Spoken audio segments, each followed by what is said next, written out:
මේ තියෙන්නේ AI ගැන මන් දැකපු හරිම ක්‍රියේටිව් සහ ඉන්ට්‍රස්ටිං මීම් එකක්. හැබැයි මේකින් කියන කතාව හරියටම තේරුම් ගන්න නම් අන්තිම වෙනකන්ම බලන්න වෙනවා. ඉතින් මේක මුලින්ම පෙන්වන්නේ ලෝකෙ විද්‍යාඥයෝ ටික එකතු වෙලා රිසර්ච් කරලා පරීක්ෂණ කරලා AI ඩිවලොප් කරනවා. ඊට පස්සේ ඒක එක ස්ටේජ් වලදී ටෙස්ට් කරලා ඒකට අලුත් හැකියාවන් එකතු කරලා ඒක වැඩි දියුණු කරලා ක්‍රමක්‍රමයෙන් ඉතාමත් දියුණු තත්වයකට AI අරගෙන එනවා.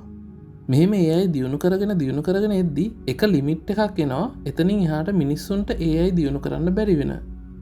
ඊට පස්සේ AI මිනිස්සුන්ගේ උදව්වක් නැතුවම තමන්වම වැඩි දියුණු කරගන්න පටන් ගන්නවා. ඊට පස්සේ කාලයක් යද්දී මේ ඉතා දියුණු තත්වයක ඉන්න AI මිනිස්සුන්ව වහල්ලු කරගෙන මිනිස්සුන්ගෙන් එක වැඩ ගන්නවා.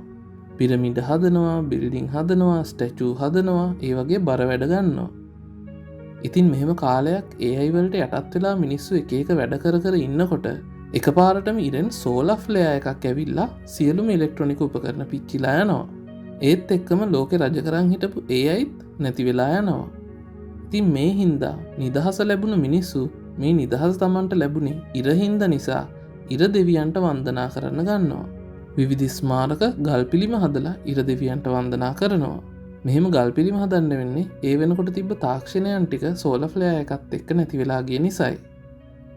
ඉතින් මේ කියන තියරි එක තමයි ඉස්සරත් මිනිස්සු ලොකු ස්මාරක හදලා ඉර දෙවියන්ට වන්දනා කරේ මේ වගේ දෙයක් වුණ නිසා වෙන්න බැරිද කියන එක.